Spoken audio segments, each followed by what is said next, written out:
Peace world, what's going on? Once again, we back with the one and only Mayan Films.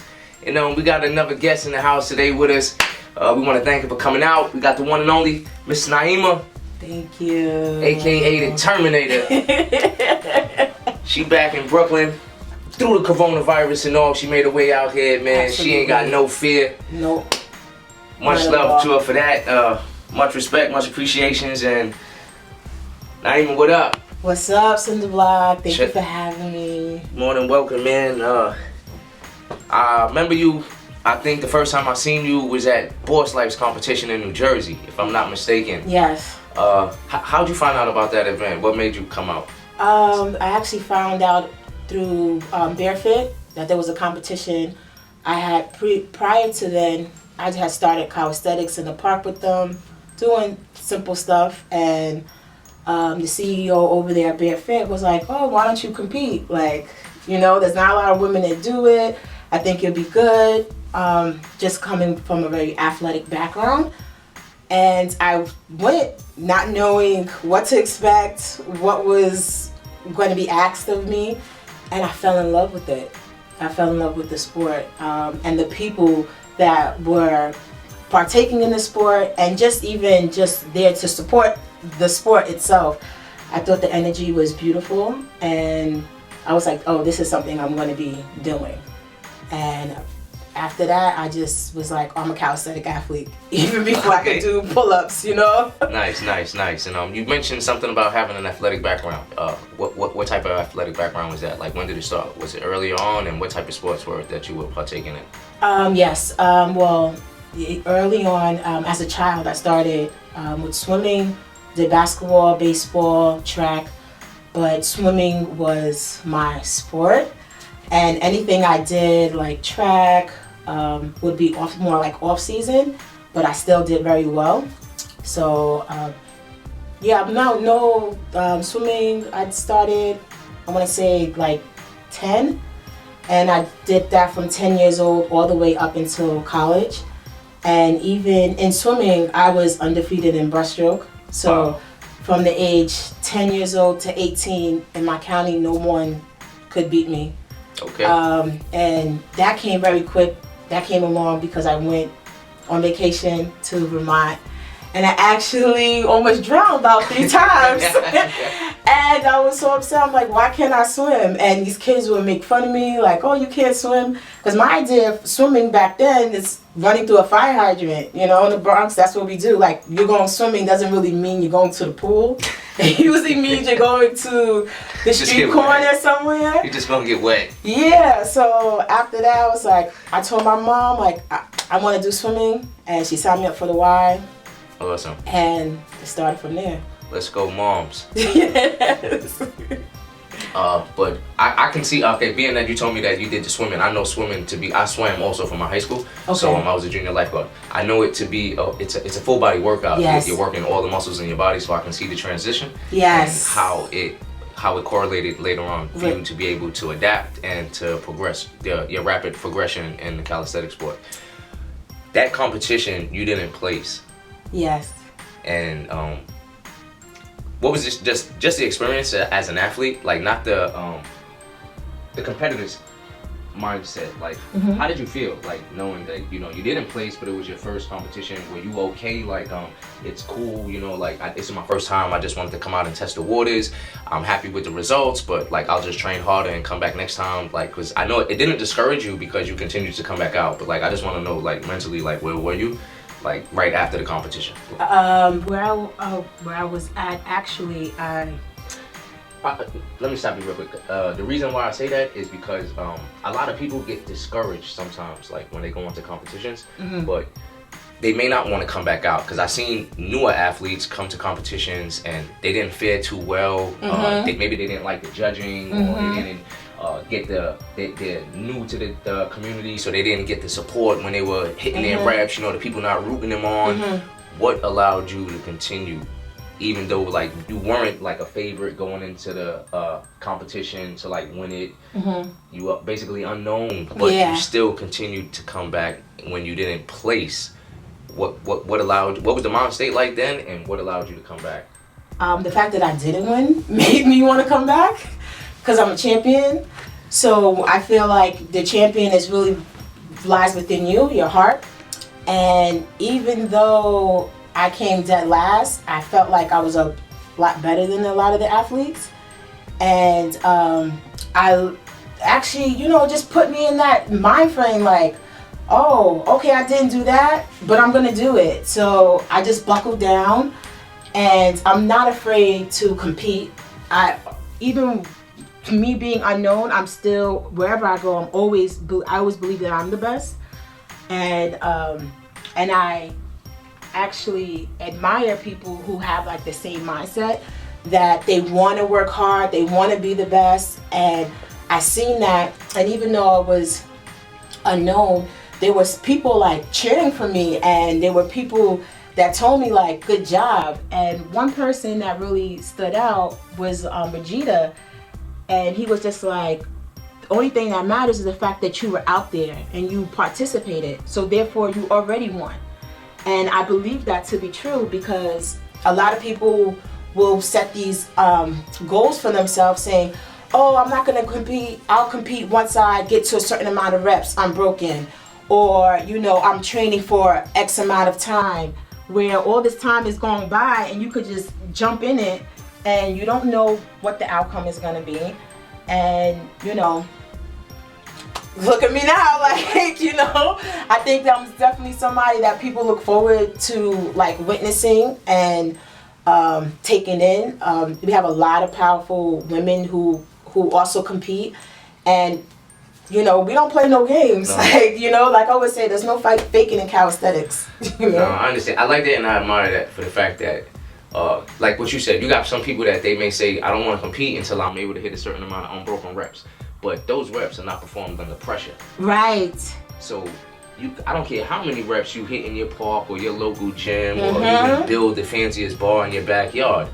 If you're not competing against competitors who are doing it out there and you're not on the playing field, it's not the same. It's like playing basketball in the park and then playing organized basketball with a referee and a whistle. Right. You know, so like, I agree with you. You got to get in there. You got to get your feet wet. You know, experience is the only way that allow you, you know, to just build yourself up, self-confidence, and eventually, you know, reach the top. Yes. You mentioned Get Bare Fit and Vegeta. Yes. What's the relationship? How'd you meet besides from that competition, the relationship with Vegeta, like the training and stuff like that? Because I've seen you guys come out to Sunday Fun Days a couple times training, and I've also seen you with Get Bare Fit brothers out there, so salute to them as well. Yes, like, absolutely. How do those trainings go? I grew up with Get Bare Fit. I've known them for more than 20 years now. One of them is actually my neighbor. So yeah, so when they were the first people in my community, Rockland County, that I would see on my timeline, you know, out there on the pull-up bars, doing muscle-ups, doing dips, doing all this stuff. And every day I'm like, this is so amazing. Like, I want to be a part of this. Like, and I would hit them up like, oh, no invite? Like, you guys are right down the street. Like, just hit me up. Like, I'll come. So I went, and I wasn't as strong as I was. So me just working and not doing anything for a whole 10-year span, like not doing anything, besides maybe training for like 2 weeks just to stay in shape, it kind of bothered me that I couldn't hold my own body weight. And I was always known to be strong and powerful, but calisthenics showed me that I really wasn't as strong as I thought. So they made an agreement, like, if you come every day, I'll work with you. But you gotta come every day. You gotta show like this is something that you wanna do. And I kept my end of the bargain, and every day, even when they didn't wanna go out, like I'd be like, come on, we gotta get to this park, we gotta get, you know? And I remember the first set I did was probably 100 squats, 100 pushes. I couldn't do dips, so it was like dip holds, holding, and then like ISO holds, because I couldn't do pull-ups at the time. And I just did that until I mastered it and then added onto it. And then my first competition, I met Vegeta, and he was helpful with just like explaining what was needed. like was required of me to do as far as the reps and sets, the order. You know, he broke down like, okay, you're gonna do a minute of this, then I'm gonna have 30 seconds, a minute of this, and 30 seconds. And I'm like, okay. And like he was just there to like encourage me and count. We just kept pushing me. So from there, I'm always will be forever grateful. He's definitely somebody like I can speak to when it comes to like competing and being a warrior and being a champion and coming up with new innovative exercises for strength and conditioning so I can be a better calisthenic athlete. You know, this is all it's all a family, so definitely. You know, I appreciate them both greatly. Awesome, man. They have a phenomenal new facility with like one of the nicest indoor calisthenic apparatus setups yes. And they had an event last year that I went to, which was wonderful, and they have another one coming up. Yes. Do you know the date for that? I don't know the exact date, but it's usually held the last Saturday in June. It's called the push and pull competition. So this would be the actual 3rd annual. Nice. One, and it's a little bit different from your normal reps and sets around the world that we're used to seeing. It really showcases your stamina and your strength in this particular competition. Last time I was there, they had a sign that says "Beware of bears." You really see bears there? Yeah. Yes. They're little black bears. They're not like big grizzly bears, but they're like little I think they're called honey bears. Honey bears? Yeah, they're cute. There's actually a family that lives like behind that gym, and during the day sometimes you'll see like, you know, a group of 3 or 4 of them. Yeah, I heard that story. That's when I went back. Yeah, I think I told you that because you guys was in the I think so. I remember. Okay, so from the Get Bare Fit till now, you've done how many competitions? Oh. No, a lot. Maybe. No, but I mean the progression rate you've placed in all of them. Yeah. Was it like again? Hold on 1 second. Just know my last. Like right now, you find yourself. We had the awards last year, and you had come in a little late, so the nominations weren't in favor. But this year, you were nominated for Female Athlete of the Year. Yes. You were receiving a lot of support. You got so much comments. Yeah, my people, they love me. You got so many shares. You also came out to you were out the last Boss Life Athletic event, and you punched your ticket and you qualified to compete for the international weighted reps title against Amber.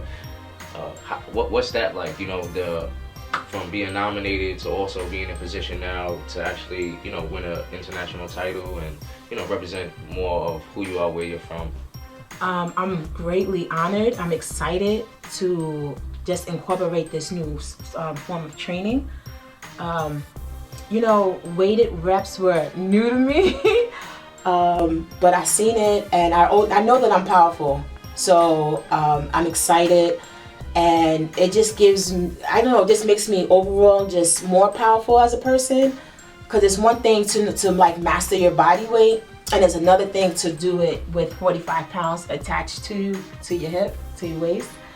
So I'm excited. I love the fact that women are out here and actually doing the same requirement of the men, because there's no like, oh, for the women it's only 35 pounds. No, put that 45 plate on just like us men.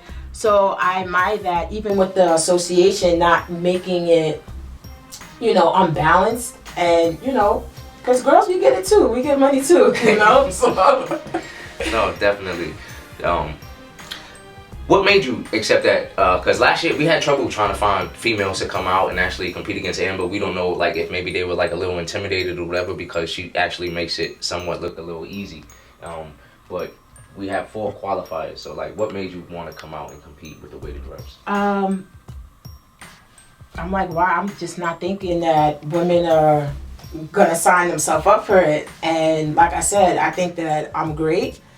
and I love a new challenge. And I wanted to kind of redeem myself because I was hoping to do a little bit better when it came to my around the world. And I'm like, I don't care how, like, I think I probably practiced that, like, train wise, maybe once with the actual weight. But I was just like, as long as I can get it up and I'm not like, I was like, I'll be fine. I was like, I have enough strength. I've been doing enough conditioning where I can carry me and this weight. So I was just like, I'm gonna dive all the way in it. And August will be here around the corner. Yeah, you definitely know? will. Time is flying. You know. August is right here, so we're excited. Besides, like, the newer popularity and accolades and things of that nature, like, what have you personally gotten from calisthenics? Not competition, but just, you know, just calisthenics, the culture, and newer experiences, like, with the involvement. I definitely want to say the involvement, just the associations that I met with people along the way, the passion that people have for it, the love, the understanding, and the time that people are willing to put into the sport. And for me, calisthenics definitely helped ground me. I'm an type of individual that's very much always in her head. And with calisthenics, it's kind of very therapeutic. I'm able to meditate easier.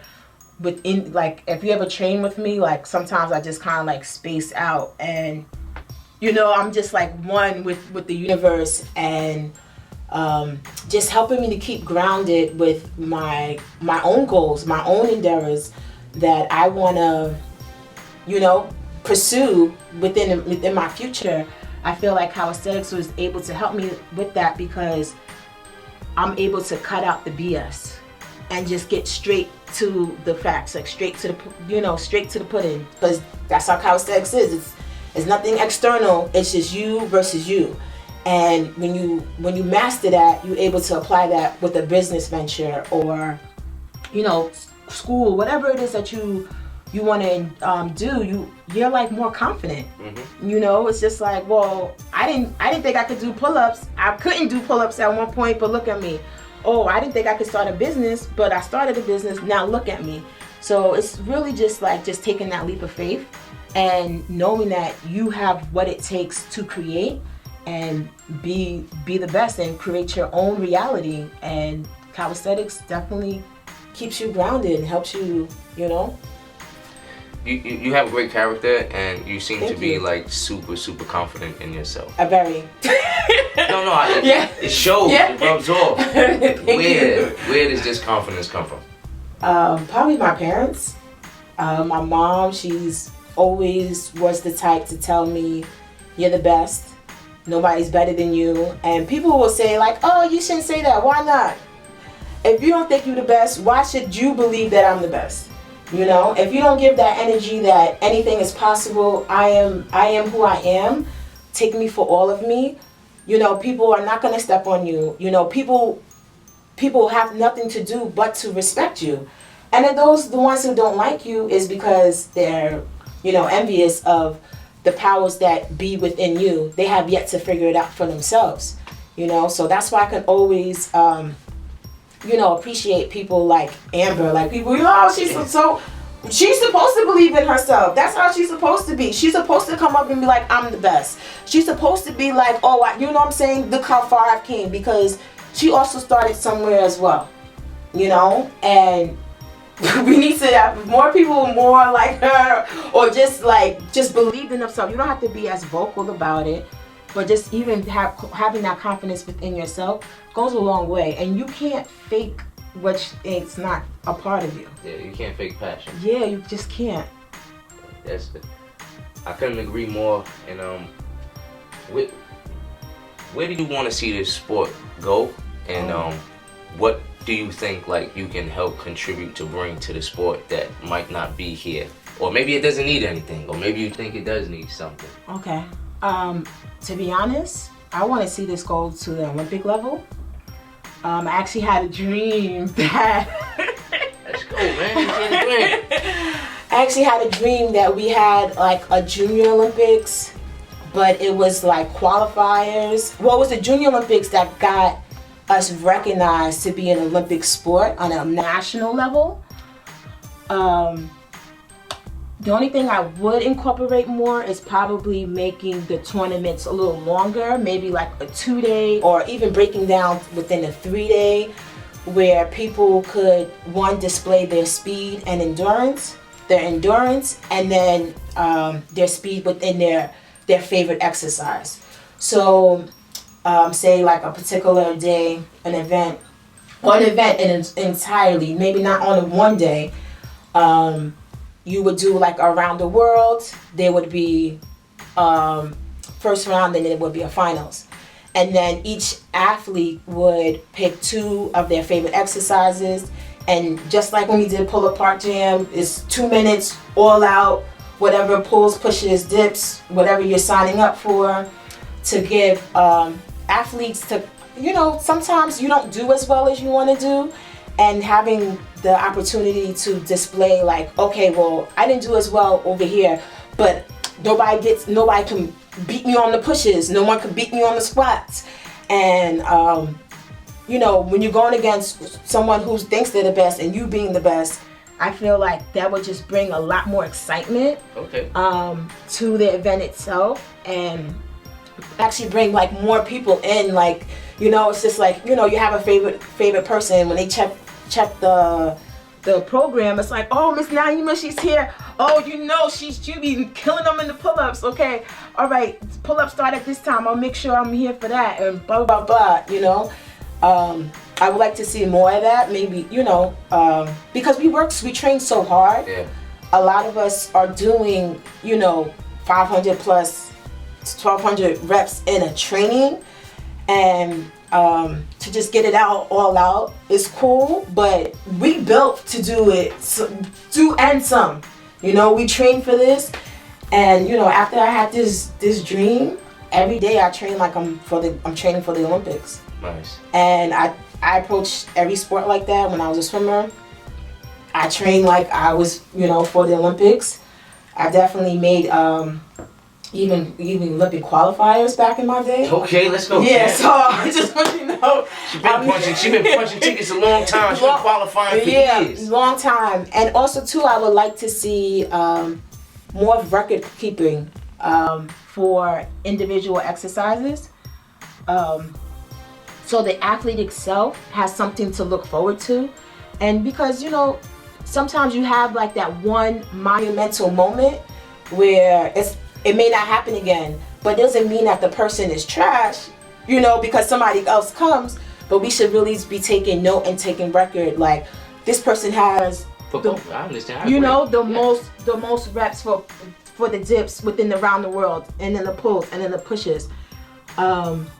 It gives reason to acknowledge both the person who set the record and the person who broke it, because he gave him something to work towards. So it's not like we're going to forget about the guy who literally set the mark. We're going to acknowledge him because he set the mark for us to actually work hard for. So I understand, I agree. We keep records of sports special events and winter games. I'm not in control of the other events, but we keep all of our records, so people who come to these events, they know whoever did the most overall reps, who did the most in each individual category as well. And I just want to ask you one thing. Do you remember enough about the dream to who was in it? Was I there? So you definitely was on the board. Yes. There was also had a dream, so that's all. That's it. There was there was a funding and good. not like that. But it was more like, this was more like a daydream. And because I know people that want to spend money in organizations such as this. You have rich people out there that's waiting to spend money, but they need something to be presented to them to say, okay, this is what is goes on in calisthenics. This is our curriculum from January to December. These are how many tournaments we have. This how many people are, traveling from across state lines to make this happen.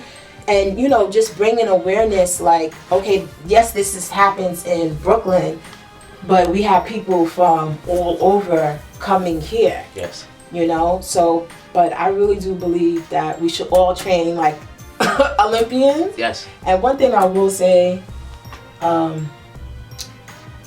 once I found out they had a pull-up bar in Chinatown, I was like, oh yeah, we really need to step it up, because when you think about it, you know, China is always like 1-2 with us in the Olympics, and if they out there practicing, we need to be practicing as well and taking it serious, and not, you know what I'm saying, and you just never know. Yeah, you know, no, they have frisbee in the Olympics, like, you know, heard they was adding pole dancing, like, you know. No, so you never know. You just never know. It's a beautiful sport. It entitles a lot of beautiful beings.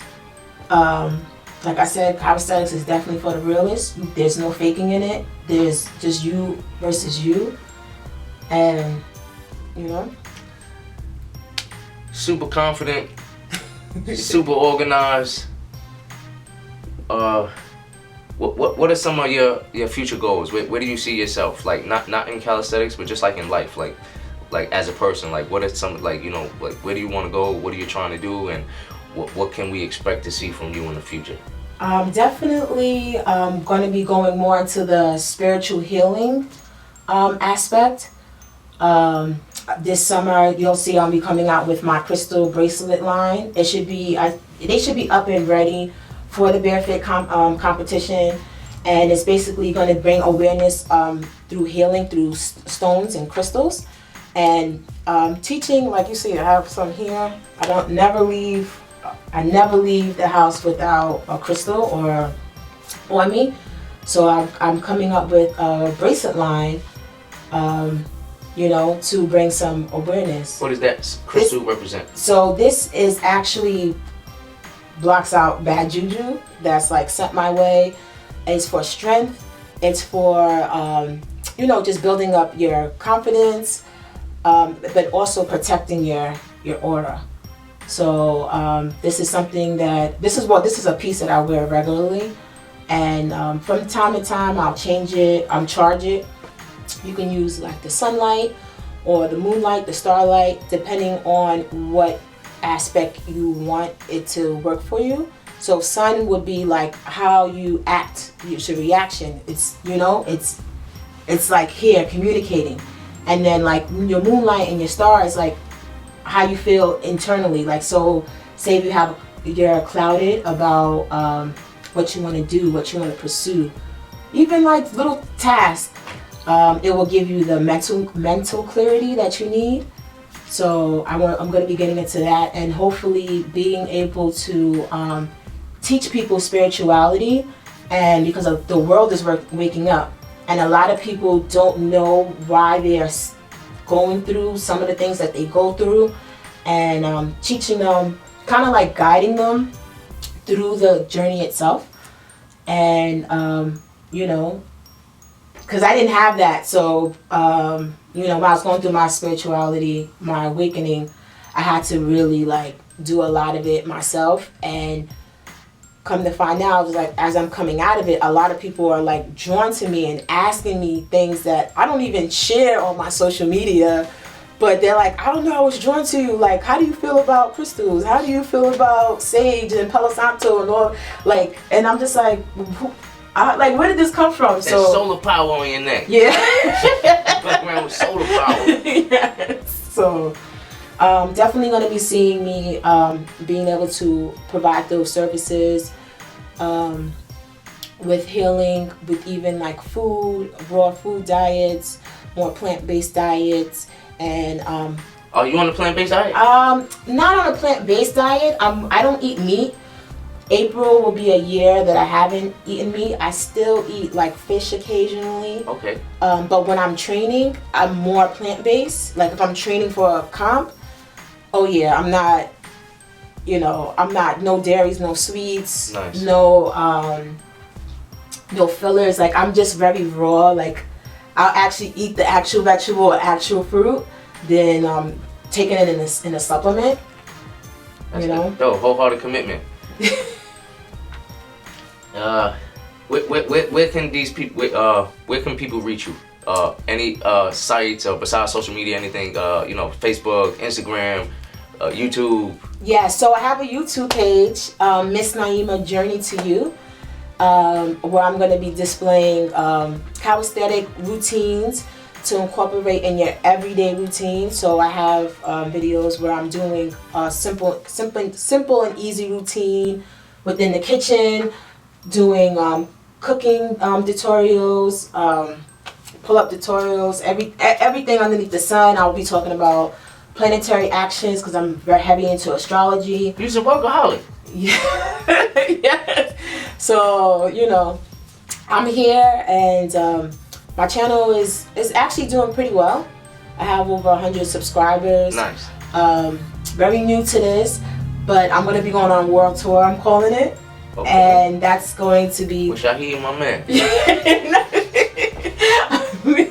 I'll be going to like different parks, working out, sitting down with people like you, getting your one-on-one intake on calisthenics and how it may change your life and your role in it, and your lifestyle and how it improved. Just, same thing. And then also getting into a little bit of the astrology, like sitting whoever I'm interviewing, telling them a little bit about their sign, and maybe breaking down their natal chart to give them some insight on how they can ride the wave a little bit better and attract more abundance in their life. Wonderful, man. Is it anything you want to mention? Is it anything that we haven't gone over? I want to make sure we get everything covered. I believe we did. I think we was... Oh, one thing. But I would love to see us do some relay races. You gotta race the one-legged beast. He be trying to race everybody. No, and the calisthenics around the world. Like they running in Mexico. You gotta come to Mexico. Oh, okay. Well, we gotta bring it over here because when we going against Mexico in the Olympics, we better be on point. It's too late now for me to change the program, the schedule, the routines that we have for this year's sports festival. But because of the presentation that you've made, it's hard to not agree with it. So we will make the next event a 2-day event, and it'll cover multiple categories to where you'll have to do around the worlds, you'll have to do some type of running in the beach. Mm-hmm. We're not gonna put nobody in the water, but we'll make people do muscle ups, and we'll extend the day and make we'll just make it more fun and extend it to make give everybody more options and more chances to win. Yeah, absolutely. And just because we work so hard, It will definitely extend because it sounds fun. Yeah. But the interview was fun. It's been a pleasure, man. Thank you so much for coming out, man. I really enjoyed this, and we look forward to having you back again. But before we let you go, we always ask, man, is there anything that you can please tell to any of the viewers out there that may be trying to come into the sport, or people who may not want to come into the sport, but they're just looking for, but they're just about the health and wellness life, and any words of encouragement or motivation that you can give our audience? I would say go for it. Calisthenics is a beautiful sport to get involved with. You could do it anywhere, and you could take it with you anywhere, since you could do it anywhere. And I would just take your time. Start from the basics. Make sure all your reps count, because you never know how good you could be or will be, and you could be competing. So don't cheat yourself. Treat yourself. And good luck to you. And I hope to see you guys soon. Definitely. And can I let me get a nay for the win. Nay for the win? On the go out, yes. Nay for the win? All day. It's been a pleasure. Once again with the one and only Mayan Films. Until next time, man, y'all stay tuned, stay with us. We got some more coming, man. We always cooking in the kitchen. Yes. Peace. Peace out.